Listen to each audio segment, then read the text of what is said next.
Hi, friends. Close your eyes for just a moment. I know that might feel strange. Sitting here, maybe watching this on a screen, maybe standing in a crowd, but just close them. Close them. Close your eyes, and I want you to think about something. I want you to think about the last time something broke you, not bruised you, not inconvenienced you, not annoyed you. I mean, really, truly broke you. That moment when you were sitting on the floor, maybe literally on the floor, and you couldn't find a single reason to get up. That moment when the tears stopped coming because you had cried so much that your body just ran out.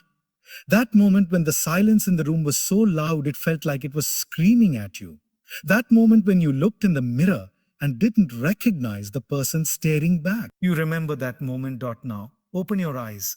Because I want you to know something that nobody told you when you were down there on that floor. I want you to know something that the world forgot to mention when it was busy watching you fall. I want to look you in the eye right now, through whatever screen, whatever distance, whatever time separates us, and tell you this: that moment did not end you. You are still here. And the fact that you are still here, still breathing, still searching, still listening, that is not a small thing. That is not a coincidence. That is not luck.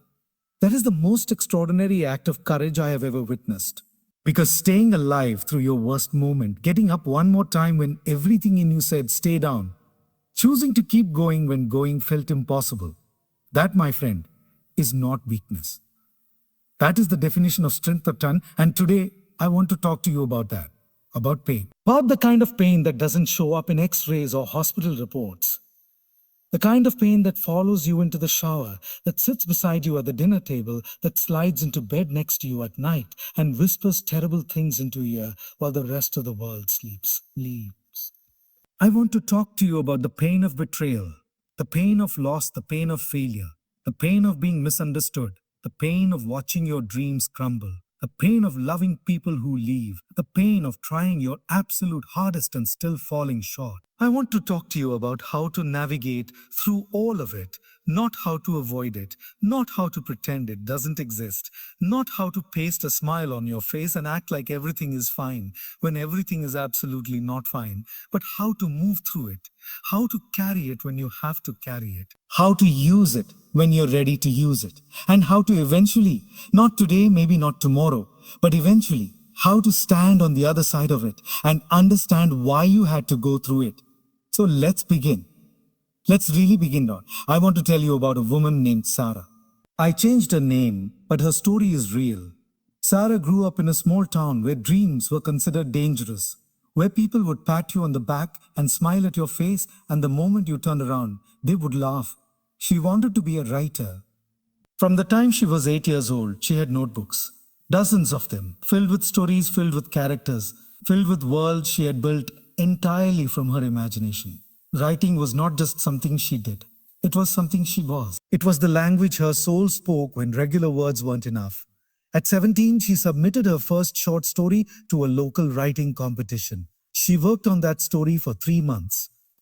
3 months of rewrites, of late nights, of reading it out loud to herself in her bedroom, of believing, genuinely believing, that this was her moment. The day the results were announced, she sat in front of the school notice board, heart pounding, hands shaking, and she scrolled down the list of winners. Her name was not there, not third place, not honorable mention, not anywhere. And as she stood there, one of her classmates walked past, glanced at the board, glanced at her, and said, and I want you to hear these exact words because words like this have a way of burrowing into people and living there for years. He said, maybe writing just isn't for you. Maybe writing just isn't for you, dude. 7 words, 7 tiny words. And Sarah carried those 7 words for the next 12 years of her life. She stopped submitting stories. She stopped sharing her writing. She kept writing privately, secretly, the way people do when they love something but are ashamed of loving it. She went to college, got a practical degree, got a practical job, lived a practical life.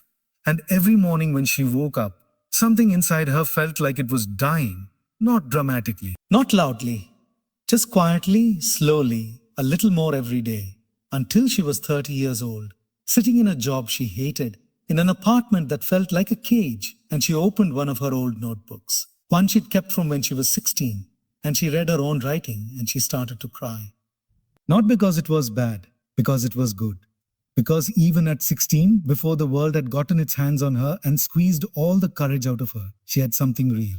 She had something genuine, and she had buried it alive that night. Sarah made a decision, not a dramatic decision. Not a dramatic decision. Not a movie moment decision with swelling music in a sunrise. Just a quiet, private, terrifying decision. She was going to write again.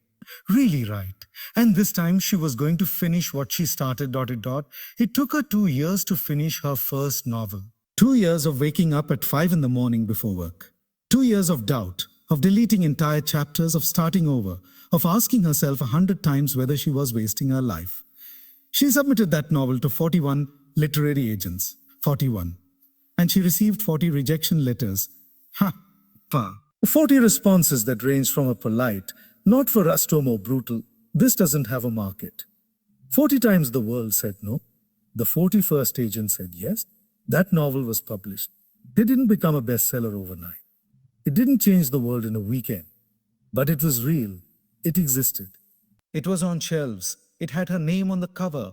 And when she held that book in her hands for the first time, she didn't think about the 40 rejections. She thought about that classmate who said maybe writing just isn't for you. And she smiled. Not with bitterness, with gratitude. With gratitude. Because she understood something in that moment that I want you to understand right now. Pain is not the opposite of purpose. Sometimes pain is the path to purpose. Let that settle. Pain is not the opposite of purpose. Sometimes pain is the path to purpose. Because here's the truth about painful situations in life. And I need you to hear this clearly. So I'm going to say it slowly. Painful situations are not random. They are not mistakes. They are not evidence that you are cursed or forgotten or unloved by the universe. Painful situations are the curriculum. They are the actual content of the education you are receiving right now. And like any curriculum worth taking, it is going to be hard. It is going to ask things of you that you don't think you have. It is going to push you to places you didn't plan to go. But on the other side of that curriculum is a version of you that you cannot currently imagine. A version of you that is stronger, wiser, deeper, more compassionate, more resilient, more alive than the person who walked into that classroom. And you will not meet that version of yourself by avoiding the lessons. You will only meet that version of yourself by going through them. Now I know what some of you are thinking, because I've been there. I know what it feels like to hear something like that and want to throw something across the room. I know what it feels like to be in the middle of your worst moment and have someone show up with a motivational speech about purpose and curriculum and lessons. I know that when you are bleeding, the last thing you want is a philosophy lecture. When you are drowning, you don't need someone to explain the chemistry of water. You need a hand to sew. Let me be that hand for a moment. Let me stop talking about purpose and let me just sit here with you in the reality of what pain actually feels like. Because I think one of the most damaging things we do to people who are hurting is we rush them out of their pain before they've had a chance to feel it. We hand them cliches like bandages on wounds that need surgery. We say things like, everything happens for a reason, and God has a plan, and what doesn't kill you makes you stronger. And maybe those things are true, but if you say them to someone who is in the raw, fresh, bleeding center of their worst moment, those words don't help. They isolate. They make the person feel like they're not allowed to grieve, like their pain is somehow invalid, because someone else has a lesson for them. Pain is valid. Your pain is whatever happened to you, however it happened, whenever it happened, whoever caused it, your pain is real and it is valid and it deserves to be felt.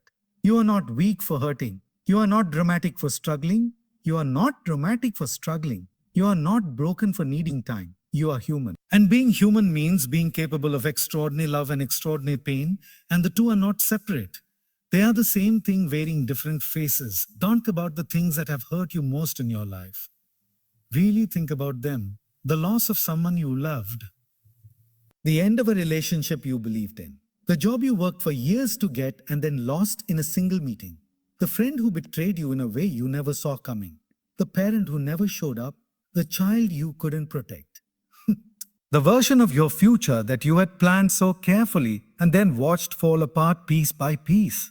Think about those things and ask yourself, would those things have hurt that much if you hadn't cared? Would the loss have been that devastating if there hadn't been genuine love?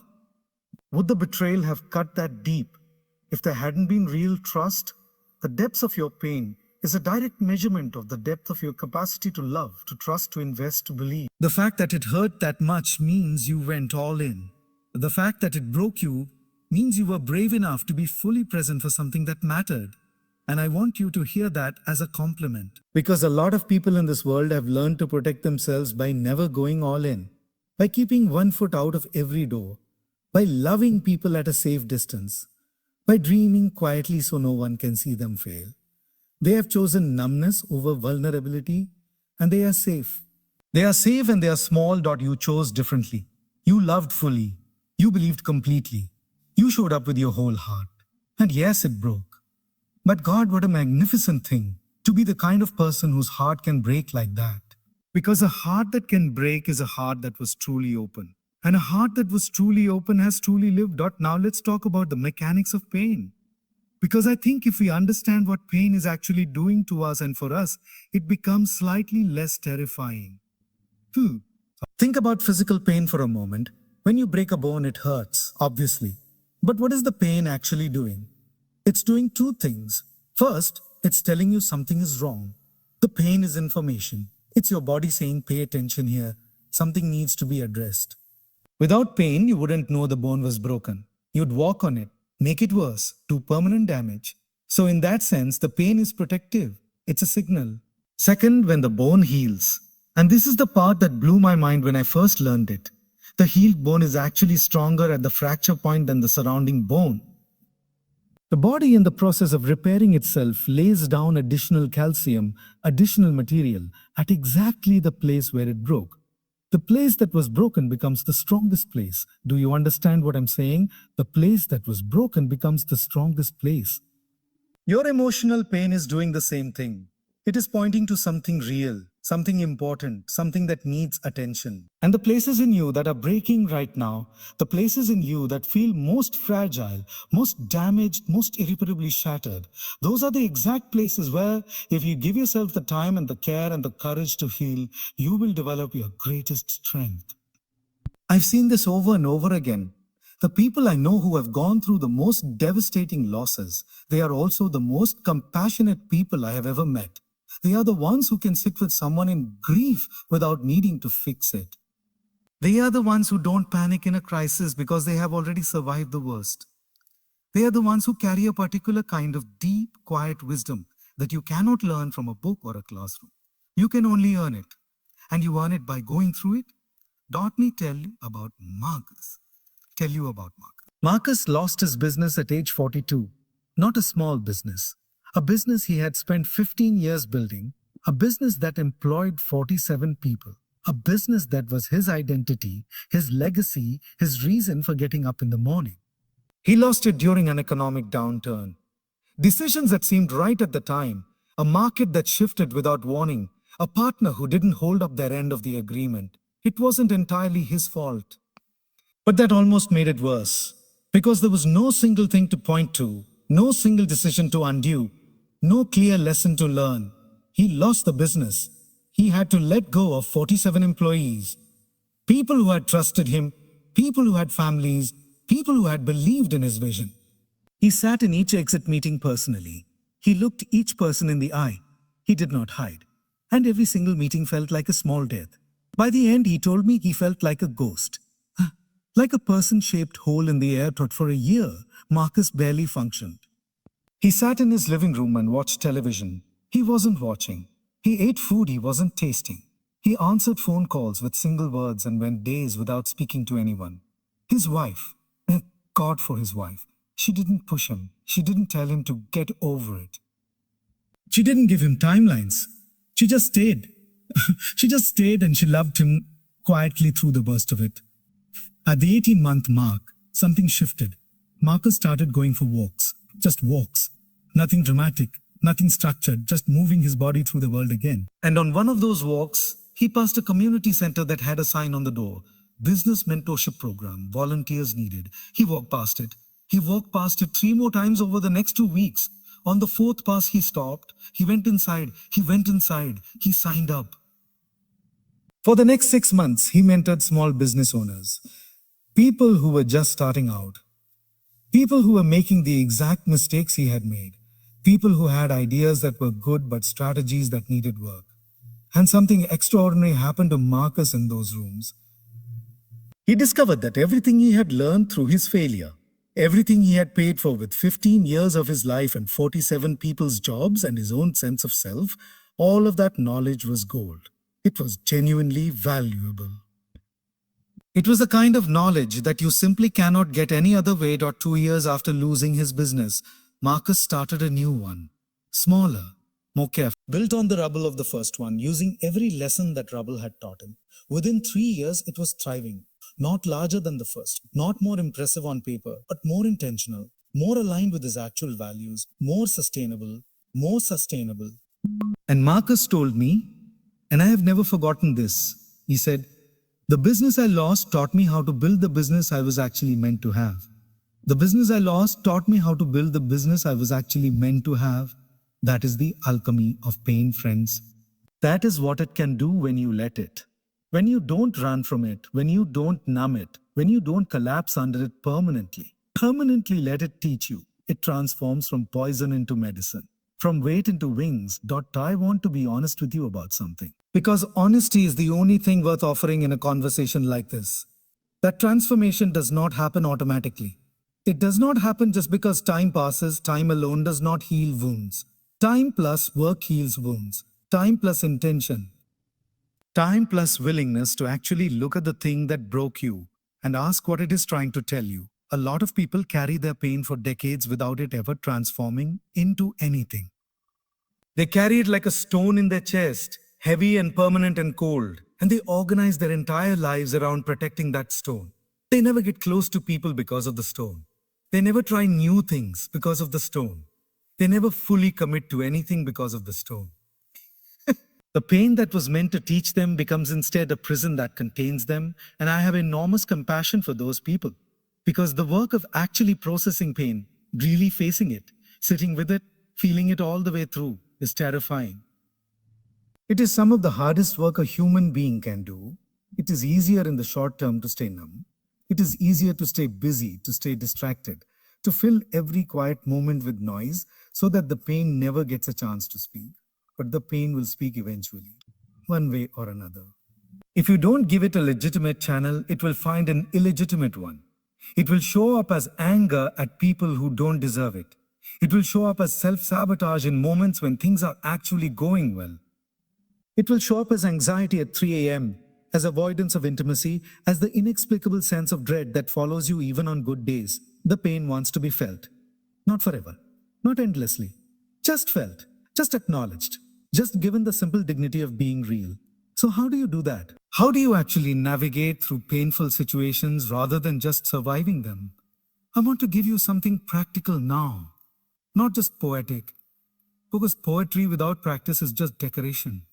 So let me walk you through what I believe, what I have seen work, what has worked in my own life. The first thing you do, and this sounds almost insultingly simple, but I promise you it is not. The first thing you do is you tell the truth about where you are, not to everyone. You don't have to announce your pain to the world, but to yourself and to at least one person you trust. Tell the truth. Burden. Stop performing. Stop with the "I'm fine" when you are not fine. Stop with the brave face and the managed presentation of yourself.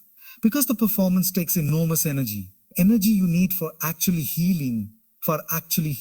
Every time you pretend you're okay when you're not, you are spending resources on the illusion rather than on the reality. And the illusion doesn't get you anywhere.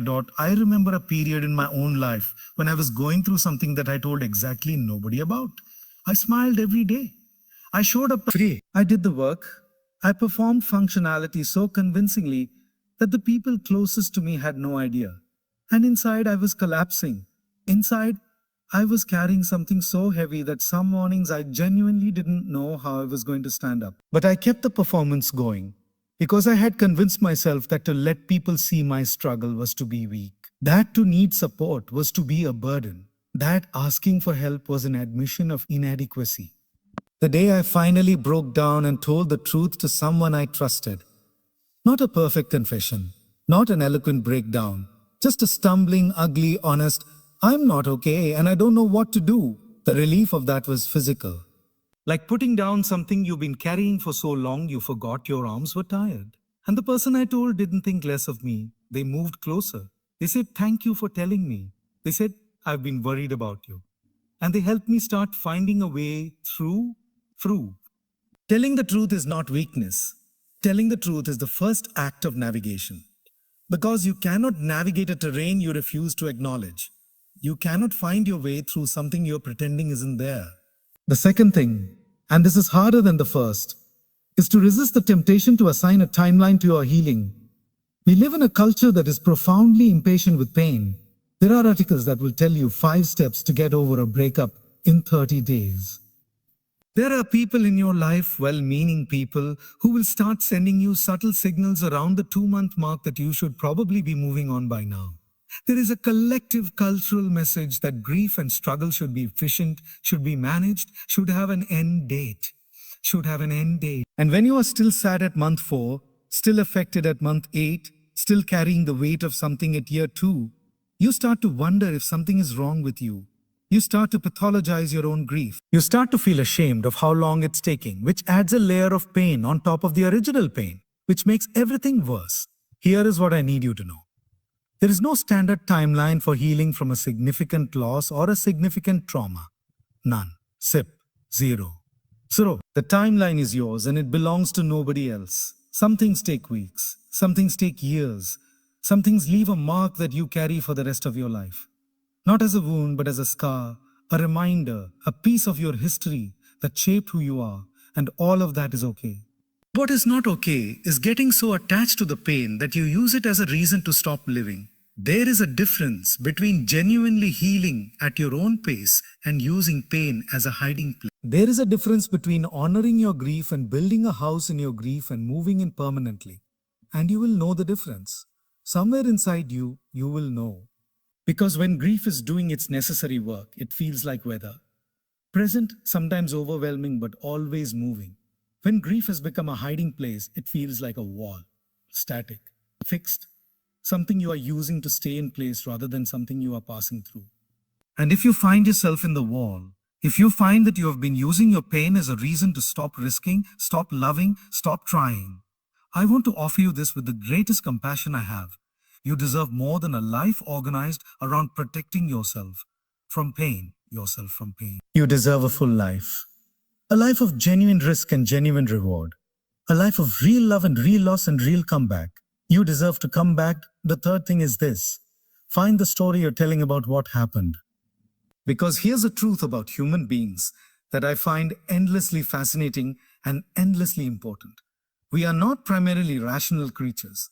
We are storytelling creatures. We do not experience events directly. We experience the stories we tell ourselves about events. And the story you are telling yourself about your painful situation will determine, more than almost any other factor, whether that situation breaks you or builds you. Let me give you an example. 2 people go through the same painful experience. Say the end of a long relationship. Person tells this story. I was abandoned. I wasn't enough. I gave everything and it still wasn't enough. This is proof that I am not lovable. This is proof that I will always end up alone. Person B tells this story. This relationship ran its course. It was real and it mattered and it ended, and endings are painful. But this experience taught me what I actually need in a partner, what I cannot compromise on, where I need to grow. This ending is creating space for something more aligned. The experience is identical. The story is completely different, and the story creates the future. Now I am not saying you can just decide to tell the better story on day 1. I am not saying you can reason yourself out of grief or logic your way past pain. In the beginning, you feel what you feel, and you need to feel it. But there comes a point, and you will recognize the point when it arrives, where you have a choice about the story. Where the grief has done its initial work, and now the question is, what does this mean? What is the chapter heading for this part of your life? Are you the protagonist of a story about a person who was destroyed by what happened to them? Or are you the protagonist of a story about a person who was transformed by what they survived? Both of those stories can be true simultaneously. Being destroyed and being transformed are not mutually exclusive. You can be both. You often must be both. First the destruction, then the transformation. How good? But you get to choose which one becomes the headline.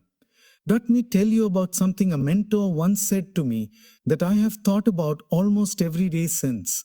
We were talking about a particularly difficult period in my life, a period when I was genuinely not sure which direction was forward. And she looked at me and said, "Every scar you have is also a skill. The places where you broke and healed, those are not damage. Those are your most sophisticated equipment. Every scar is also a skill." Think about that. Think about everything you have been through up to this point in your life. Think about every broken relationship, every failed attempt, every loss, every rejection, every moment of humiliation, every time you hit a wall. Now think about what those experiences gave you, the empathy they built, the clarity they provided, the irrelevant things they stripped away, the things they taught you about who you really are when everything else falls apart. You are not your worst moments, but your worst moments have made you. They have carved away the parts that were not really you, the pretensions, the assumptions, the comfort zone limitations, and what's left, what's standing, what has survived all of it, that is the real you. And the real you is extraordinary. Now I want to talk about something that nobody talks about enough when they talk about navigating pain, and that is the role of other people. Because we have this very romanticized, individualistic idea in our culture about how healing works, we imagine it as a solo journey. A solitary hero walking alone through the darkness, emerging alone into the light. And there is truth in the solo part. Nobody can do the inner work for you. Nobody can feel your feelings on your behalf. That part is yours and only yours.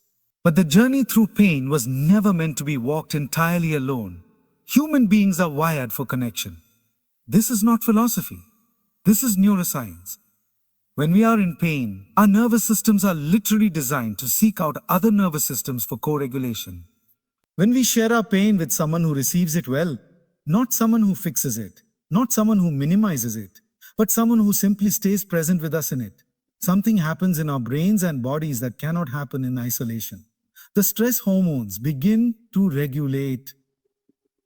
The sense of threat begins to reduce. The nervous system begins to settle. Connection is not a luxury during painful times. It is a biological necessity, and I know that letting people in when you're hurting feels terrifying. Because when you're hurting, your already vulnerability feels like exposure, and exposure feels like risk, and risk feels like the possibility of more pain. So the instinct is to close off, to go quiet, to handle it alone, to emerge only when you're better. When you've cleaned yourself up, put the armor back on, gotten your story straight. But that strategy has a cost. That strategy means you go through your worst moments without the thing your biology is literally screaming for, which is the felt sense of another person saying, "I see you, I'm here, you are not alone." So I want to ask you, who are those people in your life? Who are the ones you can call when you are at the floor? If you have even one, even just one, then you have something priceless. Protect that relationship. Invest in it. Be that person for them when they are in their valley. And if you feel like you don't have anyone, and I know there are people listening right now who feel exactly that, who feel profoundly alone in their pain, I want you to do two things. First, you are not as alone as you feel. Pain creates a sensation of isolation that is not always accurate. Second, the community that you need can be built. It is built the same way everything valuable is built, with time, with investment, with the courage to be the first one to be real. Be the first one to be real with someone who be real with someone. Because the moment you are honest about your struggle, you give everyone around you permission to be honest about theirs. And you will be shocked, genuinely shocked, by how many people are carrying something heavy and waiting for someone to go first. Let me shift now to something that I think is one of the most underappreciated aspects of navigating painful situations. And that is the question of what you do with your body. When we are in emotional pain, we tend to neglect our physical selves. We stop sleeping properly. We stop eating well. We stop eating well. We stop moving. We stay inside. We disconnect from the physical world because everything physical feels like an intrusion on our inner storm. And I understand that impulse completely. But I want to tell you that your body is not separate from your healing. Your body is the vehicle through which your healing happens. And when you starve the vehicle, when you stop maintaining it, when you let it rust in the garage, while you're focused entirely on the internal experience, you are making everything harder than it needs to be. Movement, even the simplest, modest movement, is one of the most powerful tools available to a person in pain. Not because it distracts you from the pain, but because it processes it. There is research now, remarkable research, showing that physical movement, particularly rhythmic movement like walking or swimming or running, helps the nervous system metabolize stress hormones that would otherwise stay lodged in the body. Movement is how the body completes the stress cycle. Physical. Movement is how the body tells itself that it has survived the threat and it's okay to settle down now. So if you are in the middle of something hard right now and you haven't been moving, just start walking. I know it sounds too simple. I know you are hoping for something more sophisticated. But start walking. Walk around the block. Walk around the park. Walk until the air fills your lungs and your legs feel the ground and your body remembers that it is alive. And it is here and it is capable. It is the most loyal companion you have. It has carried you through everything. Through every worst moment, every terrible night, every impossible morning. Your heart kept beating, your lungs kept breathing, your legs kept carrying you. Give it some credit, give it some care. And trust that when you take care of it, it will help take care of you. Now I want to talk about the moment. And there is a specific moment and you will know it when it arrives. The moment when the question changes. In the beginning of any painful situation, the question is, why? Why did this happen? Why to me? Why now? Why did they do this? Why didn't it work? Why didn't I see it coming? And you need to ask those questions. That is not a stage to skip. That is part of the process. The searching, the making sense of, the attempt to find meaning in chaos. But there comes a moment when the why has been asked enough. When you have turned it over from every angle, examined it, grieved it, raged at it, sat in it, and the question has given you everything it has to give. And in that moment, a new question becomes available. And the new question is, now what? Not why did this happen to me, but what am I going to do with what happened to me? Not how do I go back to who I was before this, because you cannot. And I'm sorry, but you truly cannot. And trying to go back is one of the great wastes of human energy. But who am I going to become because of this, that question? Who am I going to become is perhaps the most powerful question available to a human being in pain. Because it takes the event that happened to you and it puts it in service of your future rather than in service of your past. It doesn't minimize what happened. It doesn't skip the grief. It doesn't pretend the damage wasn't real. But it asks, given that this real thing happened and caused this real damage, what kind of person is going to emerge from this? What kind of life is going to be built from these materials? And I want to propose something that might feel counterintuitive.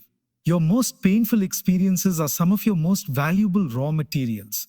They are clarifying in a way that comfort never is. Comfortable periods of life are wonderful. I am not suggesting you should be grateful for suffering in some masochistic way. But comfortable periods tend to preserve the status quo. They tend to keep you in familiar patterns, familiar roles, familiar limitations. It's the painful periods that crack you open, that force the question of what actually matters, that strip away the non-essential and leave you standing in front of the truest, most unavoidable version of yourself. But think about it. Think about who you were before the hardest thing that ever happened to you. And think about who you are now. The things you care about now that you didn't care about before. The things you've let go of that you used to cling to. The people you've moved toward. The people you've moved away from. The clarity you have now about what matters and what doesn't, that clarity was expensive. But it is yours. And no one can take it from you. I want to tell you about another person now. His name is James. James was a soldier. He served overseas, he came back. And the person who came back was not the person who left. He had seen things that he could not explain to anyone who hadn't been there. He had lost members of his unit, people who had become more family than his actual family. He came home to a country that seemed both familiar and completely alien. He came home to people who loved him, but could not reach him, who could not get past the wall that had grown up around him like a fortress. James struggled in silence for 3 years. Oh, 3 years. 3 years of nightmares, of hypervigilance, of the inability to sit in a restaurant with his back to the door, of anger that came out of nowhere and frightened the people he loved most. 3 years of feeling like a stranger in his own life. And underneath all of it, underneath the armor and the silence and the fortress wall, there was a grief so profound and so complicated that James genuinely didn't know how to begin to speak it. Because the grief was not just for the people he lost, it was for the person he was before he went. That person was gone.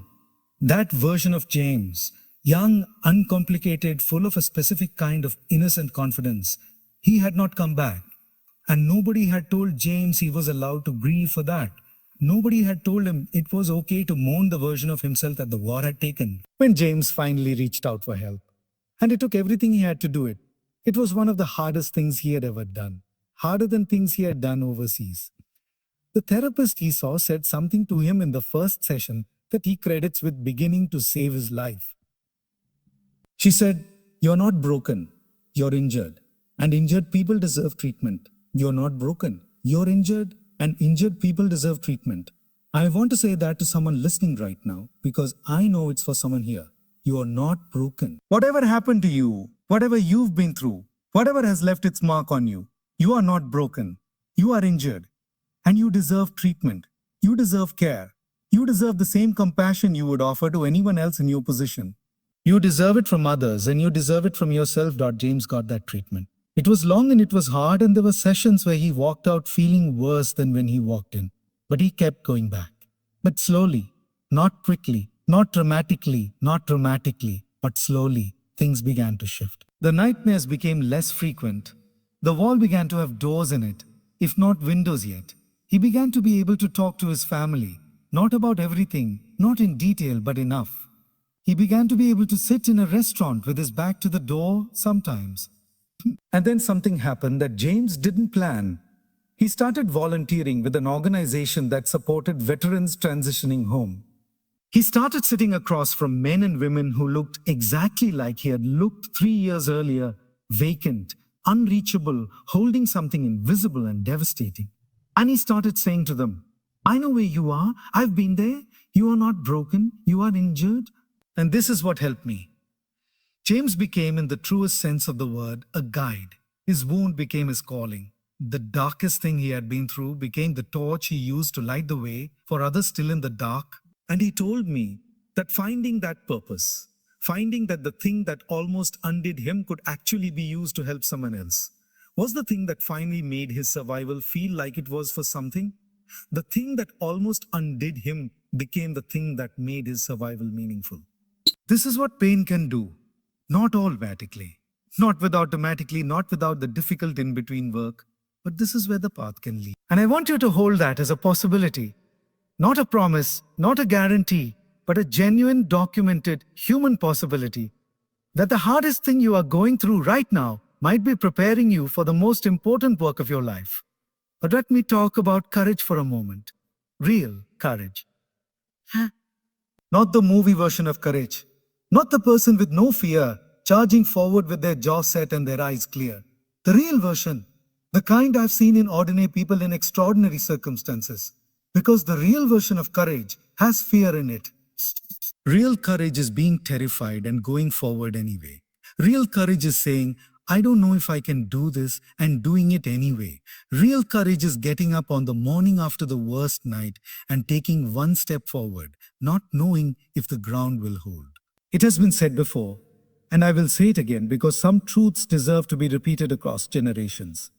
Courage is not the absence of fear. Courage is deciding that something matters more than the fear. And in the context of painful situations, courage takes a very specific form.